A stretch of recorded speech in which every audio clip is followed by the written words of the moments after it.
Let me share with you a word of knowledge that the Lord gave me in the 11th month, 6th day, 2013. I wrote it down in my journal. It's entry 5070. I woke after was having vision of the star galaxies were hooked together by crosses. You see where I draw a cross, then write crosses, with Christ on the cross, and the stars coming forth from him. Now, I wake up from the dream, and I write down, and the things that come to me is Jesus, wow. And I thought he was crucified before the foundation of the world. He is, and then I write over on another page, he is the Word. And that everything that God made, God spoke it out of his mouth, God said, and it was. And then that I was thinking, they got to DNA when they realized it was about information. So right here I have two things tied together. That early morning, which is the stars and the universe, and then the cell, the DNA, and the body of man. So let me move to the next page. So what happens is that 3 months later on 2/1/14, God shows me what this word of knowledge is that I had 3 months earlier. I dreamed this 3 months ago. Everything is held together by the cross. I saw the stars in heaven all connected to crosses. Jesus is Lord. Okay, so the next page that's come up that I want to show you right now is that, and as you listen to the video clip that's going to come after this to explain all this, this man received the knowledge of this, the word of knowledge of this, the same way that I did it. God had to bring it to him. And I saw this word laminin, Laminin, and I saw this cross. I was doing something on the computer, this thing on the right there, and I decided to click on it and look at it. And when I did, this is what the video that you're about to see is about. It explains the word of knowledge, the dream or the vision that I had. And I assure you this will be glorious what you're about to listen to. Now, a very important verse here is that in Psalms 33, verse 6, by the word of the Lord the heavens were made, and by the breath of his mouth all their host. And having to do the host of heaven, the stars, the galaxies, all of this stuff. But please, for a great blessing, listen to this next video. Would you guys welcome my friend Louis Giglio?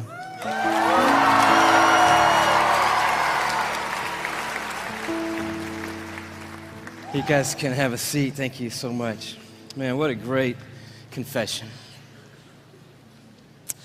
We're calling this, I think you knew this already, the How Great Is Our God Tour.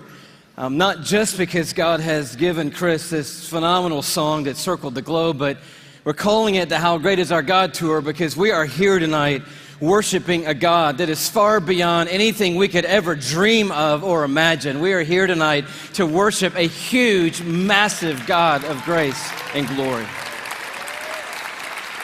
If there's anything that can happen tonight, our heart is that we will leave tonight with at least a couple of things having happened to us. One being that our view of God will be completely blown up all over again, and that the view that we have of God will be expanded in this place tonight, and that we will leave here with the confidence that He is able to hold on to us and hold us together no matter what circumstances come our way in this lifetime. And if you were with us on the Indescribable Tour, we sort of took a swing at that first part, looking at the bigness of God and the greatness of the universe. Anybody make it out to the Indescribable Tour, by the way? A few of you guys were there. The story of it in a nutshell was that the heavens are telling the glory of God. Their expanse declares the work of his hands. In other words, all you have to do is look up and you see the size of the God that we're worshiping tonight. We ended that, just a little review, with this galaxy right here, the Whirlpool Galaxy. You're like, man alive, we're talking about astronomy at a Christian worship service. Why not? The God that we're worshiping tonight is the one who created that right there. It's called the darling of astronomy. The reason why is it's sitting completely perpendicular to us on Earth, and when we look up at it, we get this beautiful view. But check this out. The Whirlpool Galaxy is 31 million light years away from where you're sitting right now. Okay, they got nothing in here tonight. 31 million light years away. That's just the first little thing we got to catch up with tonight.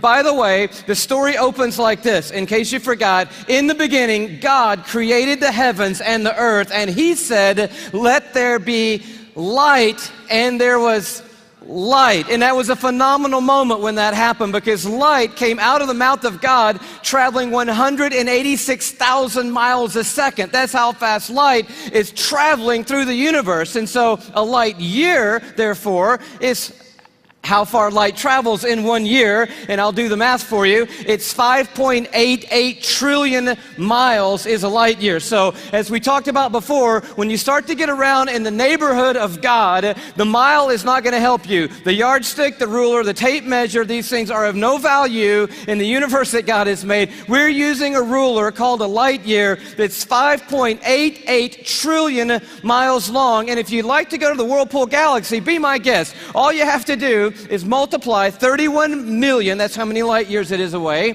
by 5.88 trillion miles, and that's the distance that you've got to cover. Anybody with me so far? I'm wondering, are there any science lovers here tonight? Because we're going to have a little scientific content tonight, and I need to know if anybody's going to be with me so far. So you do the math, or you could look at it a different way. You just have to travel 186,000 miles a second for 31 million years, and voila, you will arrive at the Whirlpool Galaxy. Second thing that's pretty stunning, given that our God made that, is it contains 300 billion stars. In that one galaxy, 300 billion stars. And it is one of hundreds of billions of other galaxies in the known universe that God has made. And it just reminds us all over again tonight, man, this God that we're singing to tonight, he's enormous. He's bigger than anything we've ever dreamed of. He's bigger than our wildest imagination of him. But we ended by looking inside that thing, and this is pretty stunning. Those of you who've seen it remember, but the Hubble Space Telescope is circling the Earth at 360 miles above the Earth, and it takes amazing images of these galaxies and other phenomena of the cosmos, and it looked into that white core of the Whirlpool Galaxy, and lo and behold, there is a black hole in there. And we'd never seen it before until Hubble could take an image of it, and I found this on NASA's site, hubblesite.org. This is what Hubble sent back to us from 31 million light years away from the black hole core of the Whirlpool Galaxy. They send us back this image right here, and it's just crazy. It's crazy. It's the glory of God, the grandeur of God, it's the grace of God and the mercy of God everywhere we look. It's the imprint of God in all of creation, everywhere we turn. And tonight we just want to begin with the bigness of God, the grandeur of God all over again. We're going to do it by looking at 4 stars. Can you handle 4 stars tonight? The first one's easy because there's just one star in our solar system, and that star is called the sun. Thank you very much. Yes, it's our own star. It's there's an image of it for you, by the way. It's a little more fierce than we often think. It's 10,000 degrees Fahrenheit on the surface, but what I want you to see about it is how big it is. It's 93 million miles away, so when you're looking up in the sky, it's pretty good pace out there. By the way, light traveling 186,000 miles a second, it's only taken 8 minutes to cover that 93 million mile journey to touch your skin here in Atlanta, Georgia. But what I want you to see is the size of it. It's like 1,000,000 times the size of the earth, and that matters to us tonight when you hear what the psalmist said. Listen to his words. By the word of the Lord, this is Psalm 33, the heavens were made. In other words, God didn't lift a finger when he made the universe. By the word of the Lord, the heavens were made. But he goes on to say, their starry hosts by the breath of his mouth. So we're looking at something so intense that we don't want to get any closer than 93 million miles away, which is what we are right now. And then we read that God just breathes out stars. It's crazy to think about it. 1 million times the size of the earth. So here's a little perspective that sort of changed my life. If the earth were the size of a golf ball, okay, the sun would be 15 feet in diameter. Okay, that didn't seem to move anybody either, so let me try it a different way. Let me just try it just a different way. I thought I might need this, so I brought a golf ball, okay? So all through the evening, this is going to represent Earth, all right? So this is where we are. I need everybody in the building to look as closely as you can and find yourself, okay? And when you found yourself, I want you to nod your head so that I know you've located you on the earth, okay? You nodding your head? Okay, you found yourself. If the earth were a golf ball, the sun would be 15 feet in diameter. That's not 15 feet in diameter. Can we blow that up just a hair, maybe give them 15 feet in diameter? So here's a little perspective for you, okay? Is this working for anybody? Here we are on the earth, and that's the sun. It's so big. It's so big you could put 960,000 Earths inside the sun. So if the earth were a golf ball and the sun were 15 feet in diameter, you could put 960,000 golf balls inside that 15-foot in diameter sun. That's enough golf balls, by the way, because I know that seems like a big number, to fill a school bus with golf balls could fit inside the 15-foot in diameter sun. It's a massive star, and it's one of hundreds of billions of stars in the Milky Way galaxy, our cul-de-sac in the neighborhood called the cosmos that God has made. It's huge, and we're worshiping a star-breathing God tonight. But I want to tell you about the second star, okay? Because the second star absolutely wrecked my life. I heard about it when I was a high school student here in Atlanta. One of our youth leaders did a talk, and he mentioned this star. I didn't know how to talk to God for about 2 months after I heard about this star. It's called Betelgeuse or Betelgeuse. You can pick your pronunciation. I'm obviously going with Betelgeuse, and Betelgeuse is incredible. Here it is in the night sky. I know it doesn't look incredibly ferocious, but it's 427 light years away. So that's 427 times 5.88 trillion miles away from us right now. Draw it in a little closer with the Hubble Space Telescope, and you can start to get a little bit of the feeling of its intensity. But this is the crazy thing about Betelgeuse. Are you ready for this? Betelgeuse is twice the size. Are you ready? You think I'm going to say twice the size of the sun? Oh no, it's twice the size of the Earth's orbit around the sun, Betelgeuse is. It's crazy. If the earth were a golf ball, Betelgeuse would be the height of 6 Empire State Buildings on top of each other. Now, come on, have you seen the Empire State Building? I mean, maybe what you're going to need to do is gather the family, get a golf ball, get some plane tickets, and fly up to New York. And you're going to go into Midtown, you're going to take your golf ball and put it on the sidewalk outside the Empire State Building. Don't worry about people thinking you're crazy. They're not even going to notice you in New York. You're going to go across the street. You're going to look up at the Empire State Building and imagine 5 more Empire State Buildings on top of the Empire State Building. That's Betelgeuse, and that's the Earth, and somewhere you're on it.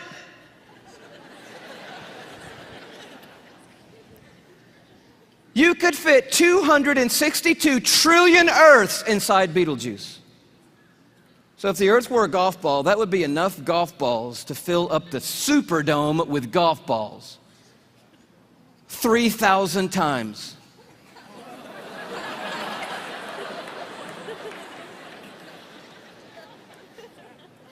When I heard that as a teenager, that stumped me right there. Because most of my praying had been advising God, correcting God, suggesting things to God, drawing diagrams for God, reviewing things with God, counseling God.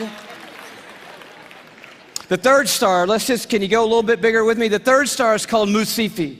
Here it is in the night sky. It's that gold star to the top left. We have the big image of it. It's 3,000 light years away, but I just want you to see it in the span of all these little glittering stars so that you know that at times when you look up at night, it is not just twinkle, twinkle, little star, how I wonder what you are. I'm telling you what you are. What you are is intense and huge and massive and ferocious is what you are. And this one used to be called Herschel's Garnet Star. Check it out.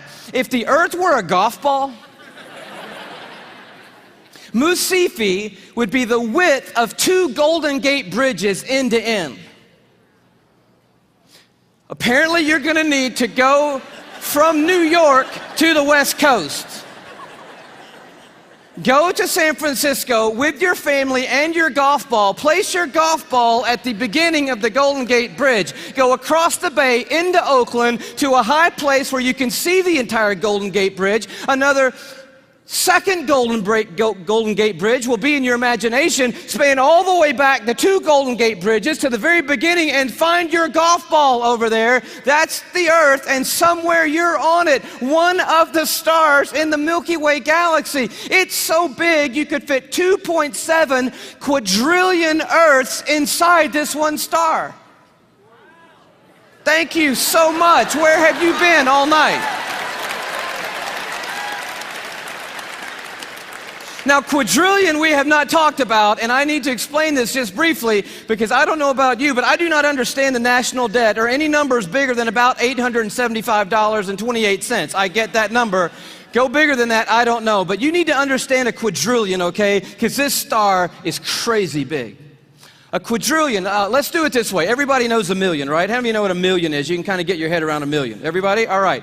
You know that a billion's 1,000 million, and a trillion is 1,000 billion, and a quadrillion is 1,000 trillion, right? Everybody knew that? Here's the perspective. This changed my life, right? A million seconds ago, 12 days ago. Isn't that cool? See, that saves you doing that on your little calculator at home, which I dare you to try to do when you get home tonight. But a billion seconds ago? You're thinking, oh my goodness, if it's 12 days ago, I'm going all the way back to like September with you, Louis. This must be crazy, right? How about May 1975 is a billion seconds ago? You're like, whoa, that's a little bit bigger than a million. Oh yeah. A trillion seconds ago, you're like, I'm on the 1800s. No. Christopher Columbus? No. 29,700 BC is a trillion seconds ago. A quadrillion seconds ago, 30,800,000 years ago is a quadrillion seconds ago. We're talking about a really large number, and Musifi is so big, you could put 2.7 quadrillion Earths inside this one star. But it is not even the biggest star we have found. I love science, and science has just brought us the largest star they found. It's called, are you ready for this? Canis Majoris. Now, I'm no linguist, but that's a cool name for the biggest star we've found so far. I think that means the big dog star, and that's exactly what it is. I bring it to you as a little bitty purple, glow just to the right of center there. But Canis Majoris, oh wow. If the Earth were a golf ball, Canis Majoris would be the height of Mount Everest.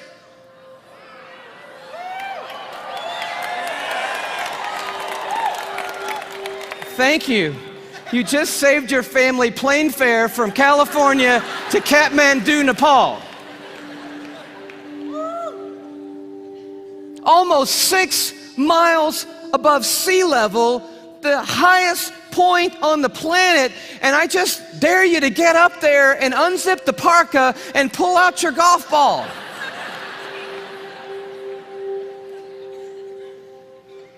You could fit 7 quadrillion Earths inside Canis Majoris. That's enough Earths, if the Earth were a golf ball, to cover the entire state of Texas in golf balls, 22 inches deep. You see the one you're on?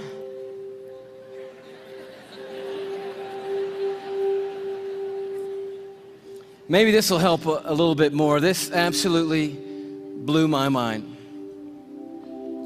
Just a little journey through our solar system. Everyone knows our planets and sort of how we fit in to the story here. You see really quickly that we're not even the biggest deal in our own solar system, but as Earth comes by, you have to know tonight that we are living on a privileged planet. Anyone would tell you we're living at one of the most special places, if not the most special place in all of creation. But Neptune comes by and Saturn and then Jupiter, and you're like, okay, we're not all that big, even in our own little cul-de-sac.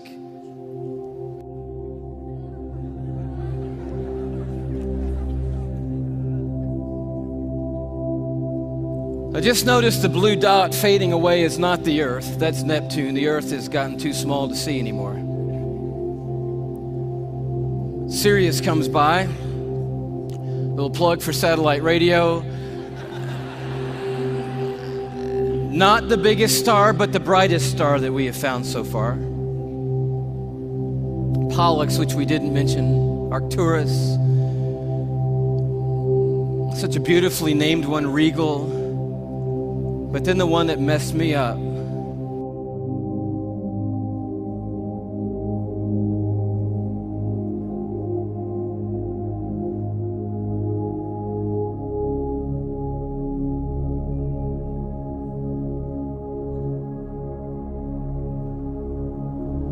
Our third star, Musifi. Musifi's cousin, W. Cephei.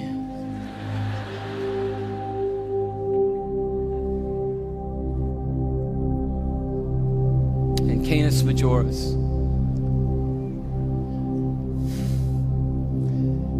And do you know that you couldn't come up here right now with a Sharpie and make a mark on the screen that would approximate the size of our sun? You couldn't even do it. I mean, when you look at these in their relative size, we just have to put a little arrow over there that says, if you could put the sun on here, which you can't, it would go somewhere about here. And can you hang on that for me? And when you see this, I don't know what happens to you, but I'll tell you what happens to me. A shrinking feeling comes over me, and it's not a bad shrinking feeling, it's a good shrinking feeling. Because sin, it has a way of shrinking God down in our minds and puffing us up in our own estimation. But just a glance into the universe that God has made resizes everything in a heartbeat. And you realize tonight we are worshiping an unrivaled, uncontested God of all kind of might and power and glory and awe, there's none like him anywhere in all of creation tonight. We are not here worshiping some little teeny tiny God. We are the teeny tiny ones, you and me. We are small and weak and fragile and frail. We are, you and me tonight, one of 6.5 billion people on this little golf ball sized planet in this massive universe that God has made. But I'll tell you, the miracle of tonight is crazy, and crazier to me than the size of any star. Is that though we are but a vapor, you and me, and tiny and frail, we are marked by majesty. And we have been created in the very image of the God who breathes out the stars and put the universe into place. You and I are fashioned and formed and ordained by the God of all creation. We are fearfully and wonderfully made, you and I. We are a miracle. You're a miracle sitting in the building tonight. If I could just remind you just for a moment, you are somebody incredibly special. Let me just dial back to the beginning, and I know you know this already, but in the very, very beginning, here's how you happened, okay? One cell from your mom found one cell from your dad. Now, there's more involved in that than that, but that's enough for us right now. And by the way, we should applaud the one cell from your dad, because that one cell did a pretty heroic thing to be the one cell in the story that we're talking about tonight. One cell from your mom met up with one cell from your dad, each one carrying 23 chromosomes. The one from your mom was carrying half of her DNA. The one from your dad was carrying half of his DNA. And those two cells met and merged into one single cell.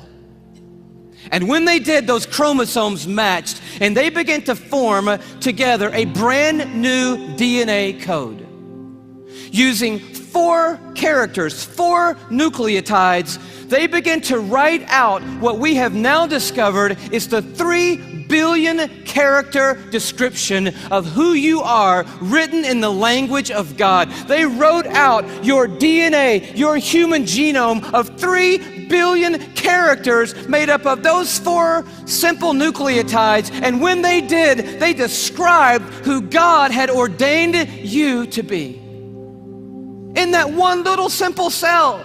Scientists say if you took the DNA out of that one little cell and stretched it out, that DNA would be 6 feet long, 3 billion characters stretched out to 6 feet long. So amazing that if I were to read your DNA, reading 1 character per second, night and day, it would take me 96 years just to read the description of you. And when they formed together, they wrote out and painted a picture which had never been written before in the history of humankind. And then that cell did the unthinkable. It set out to build that model from 1 cell. I'm telling you, you are a miracle sitting in this building tonight. And you have come a long, long way. I mean, here you are. This may not be in the family photo album, but here you are at 3 days old. 16 cells of you. You say, what in the world is that? It's a 16-cell human embryo on the tip of a safety pin at incredible magnification. So by now, that 1 cell had turned into 16 cells on its way to making the 75 trillion cells that make up your body tonight. Every one of those 75 trillion cells containing that 6 feet of the 3 billion character DNA code that's you. There's so much DNA in your body, by the way. If you stretched it all end to end, there'd be enough DNA to go to the moon and back inside your body. 178,000 times. That's how amazing God has made you to be. 75 trillion cells in your body. And when I told you that, 50,000 of those cells died and were replaced by brand new cells when I told you that. And then just now, 50,000 more cells died and were replaced by brand new cells. It's happening every 3 seconds, day and night, all the days of your existence. And you wonder why you're tired all the time. I'll tell you, you're doing some amazing stuff night and day. We're miracles, you and me. I love the way Augustine said it, one of the great fathers of the church and of the faith. He just nailed it when he said it like this. Men go abroad to wonder at the height of mountains, the huge waves of the sea, the long course of rivers, the vast compass of the ocean, the circular motion of the stars. But they pass by themselves and they don't even notice. In the womb, miracles happening every moment. Here you are at 5 months in the womb. You remember those days? Those were the good old days. And just miracles happening every second. Let me tell you about one. 1 million optic nerve endings left the optic nerve center of your brain in the womb, headed for 1 million optic nerves that had left your eye. And they had to meet and match their exact partner, 1 million looking for 1 million. And when they found their exact partner out of 1 million and matched up together, in that instant you had sight. And anyone would tell you that to this moment, the most technologically advanced thing on planet Earth is your eye. Oh, but it didn't do you any good because when that moment happened, you just had one piece of skin completely covering your eyeball. But as I read in one textbook, miraculously and mysteriously at about the 6th month, a little cutting device appeared and it cut perfectly that piece of skin. And you had eyelids for the very first time in your mother's womb. You are fearfully and wonderfully made. And the God of the heavens is the one who fashioned you together. And he knows your name tonight. And he knows every single thing there is to know about you. And he's made you a promise that for those who trust in him, He will literally hold them in his hand and carry them all the days of their life. This Psalm 33 that talks about a star-breathing God turns an interesting corner. It says, "For he spoke and it came to be. He commanded and it stood fast." That's power and awe. But now it gets very personal. From heaven, the Lord looks down and sees all mankind. From his dwelling place, he watches all who live on earth. He who forms the hearts of them all and is intimately acquainted with everything they do. And then he goes even further. And he says, "The eyes of the Lord are on those who fear him, on those who hope in his unfailing love." And here comes this promise: to deliver them from death and to keep them alive in famine. And that is the promise tonight, because this building and our world is filled with hurting people, with lives that are spinning out of control, with pain that we didn't ask for or could never imagine. And God is making a promise to us tonight. He's saying, "I am a universe maker and I am a heart former, but I'm also big enough to be intimately acquainted with all the circumstances of every one of your lives. And I promise you, no matter what comes in this lifetime, no matter how difficult the road or how dark the night, I will hold on to you and I will literally hold you together and carry you through any and every circumstance that ever comes your way, any moment on this planet." It's the promise of God. And you say, "Well, man, that sounds good, but how do I know that's true of my life right now, Louis?" I mean, that's really what we want to know tonight. And I'll tell you how you can know tonight that God will always hold you together no matter what. It's by looking a little deeper into the human body, and it's a little protein molecule called laminin. Yeah, that's about what I felt the first time I heard that. Long story short, the tour was winding down last time around. We were in Tyler, Texas. The night was over. A guy walks up to me. I wish I could tell you the whole story. It was so of God. Introduces himself to me, says, "How are you doing? I just wanted to say hello." I said, "It's nice to meet you." He says, "You guys winding the tour down? Where are you going to go from here?" I said, "Well, I'm on my way back home to Atlanta, Georgia." He said, "Well, what's next for you?" I said, "I'm going to be preaching the next 2 Sundays for my pastor back in Atlanta." He said, "Oh, cool. What are you preaching on?" I said, "Well, the series is on the glory of God in the human body." He said, "That's really amazing. I'm a molecular biologist at the university down the road. Give me your talk." And I was like, oh, wow, I wasn't quite yet ready to unload the talk for a molecular biologist. So I kind of stumbled through what I had, and he's kind of being kind and gracious and like, that's good. And then he says, "Well, what's your big left hook? You got to have a left hook, a big finish, right?" I said, "I don't have a left hook yet." He said, "Oh, Louis, oh man, your left hook is laminin." And I'm totally blank on laminin. He goes, "Louis, it's a cell adhesion molecule." Protein molecule? "Do you know about proteins?" I'm like, "No."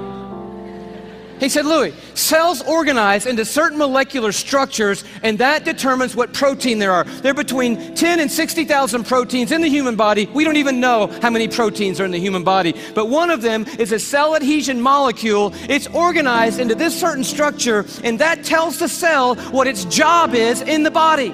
And this one is a cell adhesion molecule."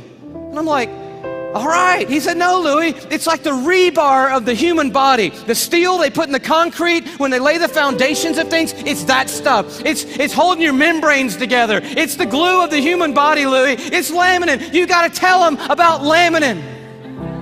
And I'm like, "I promise you, I'm going home and tell them about laminin. And I'm sure when I do, revival is going to sweep across the church and probably around the world when I tell them." He said, No. You got to see laminin." I'm like, "Okay, let's see it." He said, No. You need to go look it up online. You need to go Google laminin. I'm like, I don't even know how to spell laminin. Takes his card out. He writes on the back, Laminin. I'm like, Okay, I cannot wait to get to my computer and get on Google, click on images, type in laminin, and I'm waiting, and these little thumbnails come up on the screen, and I'm like, wow, that's laminin? The cell adhesion molecule. Woo! I am so excited. I am beside myself. I cannot believe what I'm seeing. I love laminin. I'm so fired up. You should see laminin, I guess. That's the thing, right? Okay. Here is a scientific diagram of the laminin cell adhesion molecule that's holding your body together right now. Okay, this is what I found right here.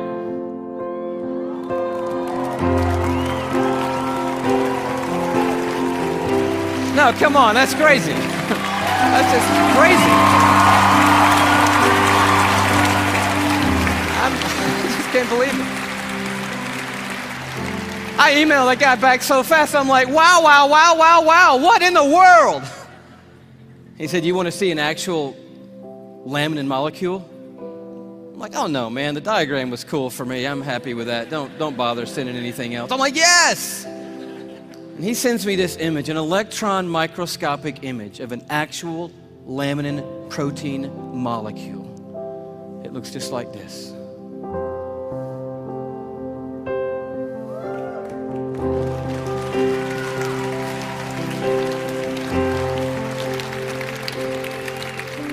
I'm like, how crazy is that? That the stuff that holds our bodies together, that's holding the lining of your organs together, holding your skin on, is in the perfect shape of the cross of our Lord Jesus Christ. And immediately I'm thinking about the words of Paul in Colossians 1. You know this beautiful passage where Paul's talking about the supremacy of Christ and the sufficiency of Christ. He says, for by him, talking about Jesus Christ, all things have been created, things in heaven and things on earth. All things were created by Jesus and for Jesus. But then the next verse goes on to say this, it's crazy. And he, Jesus, is before all things, and in him, that is, in Jesus Christ, all things hold together. It's right there. I'm like, of course they do. Of course they do. Everything holds together in Jesus Christ. And he goes on at the end of this paragraph, and he just tells the story of grace. He says, for God was pleased to have all his fullness dwell in Christ, and through Christ to reconcile to himself all things by making peace through his blood shed on a cross. So you're at the toughest place in your life. How can you know that God is going to hold you together and bring you through?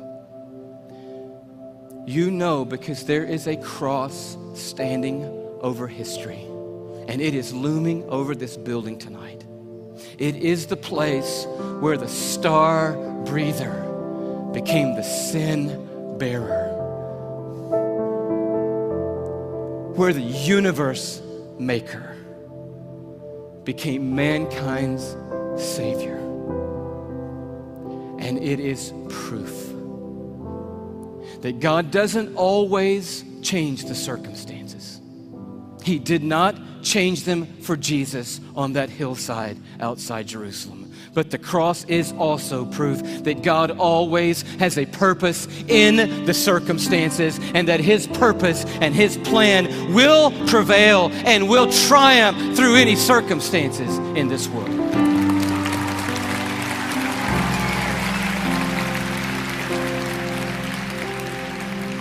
So we just close with this question. It's found right in the middle of an interesting chapter in Isaiah 40 where it just talks about the expanse of God. He stretches out the heavens like a curtain, like a tent to dwell in. He leads forth the starry host one by one and calls them each by name. But then it takes a turn. And the writer of Isaiah says, so why do you say, O Jacob? And why do you complain, O Israel? My way is hidden from the Lord. or say, my cause is disregarded by my God. In other words, there was a moment in the history of Israel when they felt like God had completely lost sight of them. That yes, I believe that God is big enough to make the world. I even believe that God ordained and made me. And now coming present tense, I'll accept the fact that God gave His Son on a cross. But what I really need to know right now, what really matters most to me right now is, does God see what I'm going through? Does He see what I'm carrying? Does He know that I can't take one more step or one more day? Does He care, and can He do something? That's what I need to know. And Isaiah answers, and he answers with another question. And it's a question for us here. He says, do you not know? Have you not heard? The Lord is the everlasting God, the creator of the ends of the earth. He will not grow tired or weary, and His understanding no one can fathom. He's huge. He is a star breather. He's big. But listen to what He loves to do. That God, that creator of the ends of the earth, that I do not grow tired or weary, that my understanding is too great for you, that God, here's what He does. He gives strength to the weary, and He increases the power of the weak. For even the youths will grow tired and weary, and young men will stumble and fall. But those who hope in the Lord, another translation, those who wait upon the Lord. The Hebrew word simply means this. When it says hope and wait, it means but those who stand right in the midst of the craziness, right in the midst of the pain, right in the midst of the chaos, right in the valley of the shadow of death, and they don't gloss over it. They're dealing with the hardest stuff in life, but standing in the middle of it, they say, you know what? I don't see what God's doing. I don't understand what the plan is, but I'll tell you one thing. I am not going to give up on God, and I'm going to stand right here in the middle of this moment, and I'm going to trust that God is sitting on a throne, that He has a purpose for my life and a plan for my life. And I believe I'm going to see the goodness of God in the land of the living, and I'm not going to stop believing that no matter what. That's what the word means, to wait and to hope on the Lord. And He said, and here's the promise. You're going to wake up to rosy circumstances? No. Oh, He can do that, and He does do that. But the promise is greater than that. He said, those who wait upon the Lord, here's what I promise. I will renew your strength. And when you think you can't take one more breath, I'll give you enough to keep going on. And enough to keep going on. And enough to keep going on. And to keep going, and to keep going, and to keep going. You keep hoping, and I'll keep causing strength to rise when you hope. And you'll keep going, and you will feel like you have been swept up on the wings of eagles, and you will run and not get weary, and walk through it all and not faint. He said, I will hold you. Even when you let go of me, I'm not going to let go of you. Do you know there are millions and millions and millions of microscopic crosses holding you together right now?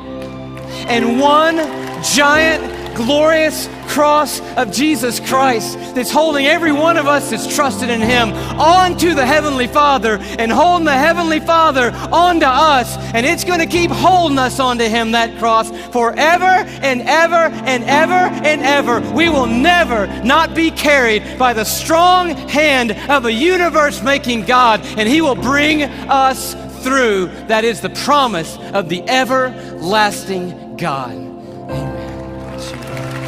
God bless you. Bless you. Bless you.